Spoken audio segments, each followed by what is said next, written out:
What up, guys? Coming at you guys with another video, and here to talk about Bob Arum saying that it's hard to sell tickets here in the United States when you have a guy that you know is supposed to win versus a guy that people aren't really checking, and that's pretty much true.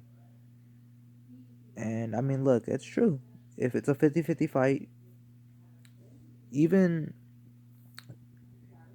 even sometimes, even if it's a 50-50 fight, uh, a lot of tickets might be given away.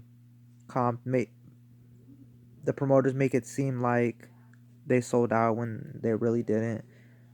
But let's just say, for example, like Danny Garcia, Keith Thurman.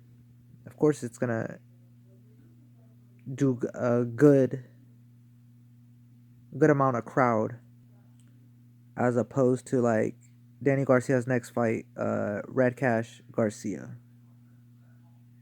I mean, it's just that's the logic of anything, business, sports. I mean, look, people were checking. Even me, I was checking for Comey Lopez more than the main event. Shoot, that should have been the main event. That's just my opinion. But I mean, it's part of the game. It happens. But shit, if Crawford fights Spence, that would do good numbers. If he fights Garcia, that would do good numbers. I mean, look, the viewership is there. ESPN, ESPN Plus. I'm pretty sure they're getting good views.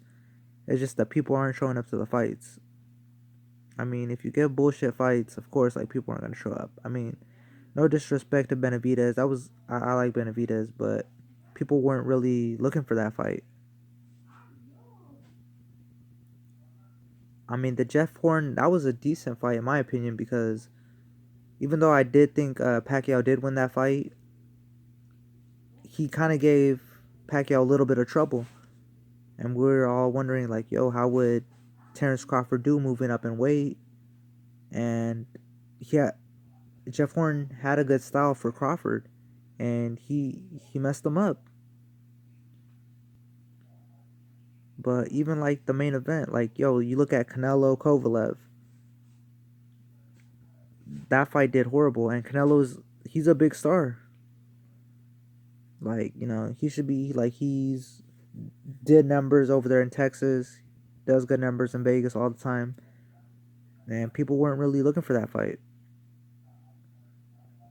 And then you look at the DAZN cards, like, sometimes they look dry as fuck, and then sometimes there's cards on, like, in states where we're not really used to seeing fights, like Chicago. I mean, Bud does do good numbers in Omaha, but that's because he's from there. But like, if they have like a card in Florida or some shit like that, like, it's not gonna do as good numbers as the places we're used to seeing. Even though Bud fought in New York, but where people usually go, the mecca of boxing, as they say. It's like having a fight in Vegas or New York. People are gonna show up, but that's what happens. Like I said, if one fighter is better than the other one, what do you expect? You know, that crowd. To be honest with you, I'm pretty sure they gave out a lot of tickets, or it just did bad. But yeah, that's just a little short video. Go ahead and comment on the video, like the video, and subscribe. I'm out.